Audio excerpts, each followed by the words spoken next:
විසුමේ සුවිශේෂ තත්වයක් තිබෙනවා. හැමදාම ජාත්‍යන්තර මූල්‍ය අරමුදල ලෝකේ රටවල් වලට අන්තර්ජාතික ගෙවුම් තුලාවේ ඇතිවන අසමතුලිතතා තුලනය කිරීම සඳහා තමයි මූල්‍ය පහසුකම් ලබා දෙන්නේ. නමුත් ශ්‍රී ලංකාවට මේවර විශේෂ අරමුදල් පහසුකම් යටතේ රාජ්‍ය අයවැයේ මූල්‍යකරණය සඳහා මේ ණය පහසුකම් භාවිතා කරන්නට ඉතිහාසයේ ප්‍රථම වතාවට අවසර ලබා දීලා තියෙනවා. ආණ්ඩුවක් එදිනෙදා පවත්වාගෙන යාමට අවශ්‍ය කරන මූල්‍ය සම්පත් ප්‍රමාණයවත් ඒ කාලයට එකතු කරගන්න බැරි කමේ ගැටලුවකට රට මුහුණ දීලා තියෙනවා. අද හෙට අනිද්දා මේ දිනවලදී නිකුත් කරනු ලබන පළවෙනි වාරිකය තුලින් අයවැය මූල්‍යකරණය සඳහා මේ මුදල් පාවිච්චි කරන්න අවස්ථාව ලබා දීලා තියෙනවා. රට වැටිලා තියෙන තත්වයේ තුල මේක සුවිශේෂ ජයග්‍රහණයක්. ජනාධිපතිතුමත් ශ්‍රී ලංකා මහ බැංකුවත් මුදල් අමාත්‍යාංශයත් ඒට අදාළ වෙන සියලුම පාර්ශ්වයන් විශාල කැපකිරීමක් කළා රට අගාධයට හා මහා ව්‍යසනයකට යාමට තිබූ අවස්ථාව වළක්වගෙන තිබෙනවා. තෙල් නැති රටක්, ගෑස් නැති රටක්, බේත් නැති රටක්, පෝර නැති රටක් බවට පත් වෙලා අපිම උණුණුන් යන කොටාගෙන විනාශ වෙලා යන තත්වයක් තමයි නිර්මාණය වෙන්න තිබුණේ. මේ කිවිසුමට එන්න බැරි වුණා නම් ඒ නිසා රටේ ජනතාව වාසනාවන්තයි.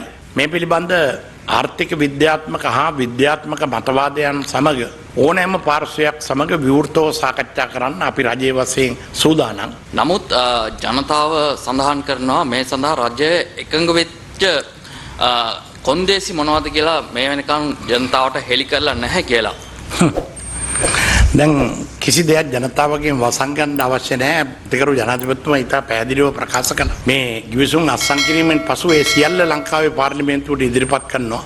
මොකද ආණ්ඩුක්‍රම ව්‍යවස්ථාවට අනුව මුදල් පිළිබඳ සම්පූර්ණ බලය තියෙන්නේ පාර්ලිමේන්තුවට. මේ වැඩපිළිවෙලේ තියෙන විශේෂත්වය තමයි මාස 48ක කාල පරිච්ඡේදය තුලදී ලංකාව කවුරු ආණ්ඩු කළත් ඒ ආණ්ඩු කරන්නේ කවුද කියන එක පිළිබඳ දේශපාලන මතිමතාන්තර වලින් තොරව මේ එකඟ වෙච්ච වැඩසටහන ක්‍රියාත්මක වෙන්න කරන්නම ඕනේ. එසේ නැති වුණොත් අපිට අන්තර්ජාතික වශයෙන් ලෝකයේ එක්ක ගනුදෙනු කරලා මේ රට පවත්වාගෙන යන්න හැකියාවක් ලැබෙන්නේ නැහැ. මෙසියාකාරව අපිට ලැබෙන්නේ ඩොලර් මිලියන් 3ක්ද 7ක්ද IMF එකෙන්. රටේ ණය ගෙවීම පිළිබඳ එකඟතාවයක් තාම ඇති කරගෙන නැහැ. ණය ප්‍රතිව්‍යුහගතකරණය වැඩපිළිවෙල ආරම්භ කිරීම සඳහා ප්‍රංශේ ලසාට සමාගම ඒ වගේම ත්‍රිපට්ඨාන සමාගම ජාත්‍යන්තර විශේෂඥයන් ශ්‍රී ලංකා විශේෂඥයන් එකතු වෙලා ඒ සාකච්ඡාව ඉදිරියට යනවා. මෙතනින් පස්සේ මේ ඇතිවන විශ්වාසය තුළ නැවතර අතරමඟ නතර වෙලා තිබුණ ප්‍රොජෙක්ට් ලෝන්ස් තියෙන ව්‍යාපෘති ණය ඒ සියල්ල ලැබෙනවා. එතකොට ලෝක බැංකුව, ජාත්‍යන්තර මූල්‍ය අරමුදල, ආසියානු සංවර්ධන බැංකුව, ද්විපාර්ශ්වික වෙන රටවලින් ලැබෙන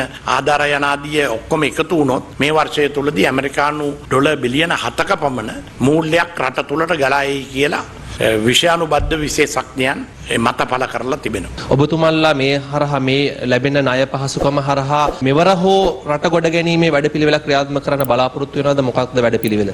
පසුගිය ඉතිහාසයේ පාඩම් ඉගෙනගෙන ඒ වැඩසටහනේ එකඟ වෙන කොන්දේසි ආකාරයෙන්ම ඉෂ්ට කිරීමේ වගකීම ඉෂ්ට කරයි. නමුත් ඒ සඳහා සම්පූර්ණ වගකීම පැවරෙන්නේ මේ රටේ ජනතාවමයි. මේ රටේ ජනතාව මෙහි තියෙන අවදානම තේරුම් අරන් මේ වැඩපිළිවෙල රට වෙනුවෙන් උපනූපන් පරම්පරාව වෙනුවෙන් ඉදිරියට ගෙන ගියේ නැතිනම් මේ වැඩපිළිවෙල සාර්ථක කරගන්න දේශපාලන පක්ෂ පාට ભેදයෙන් තොරව අනුමැතිය ලබා දුන්නොත්, ඒ සඳහා කැප වුණොත්, ඒ සඳහා වැඩ කළොත් අවශ්‍යයෙන්ම හෙට එච්චර අඳුරු නැහැ. අනාගතය සුබයි.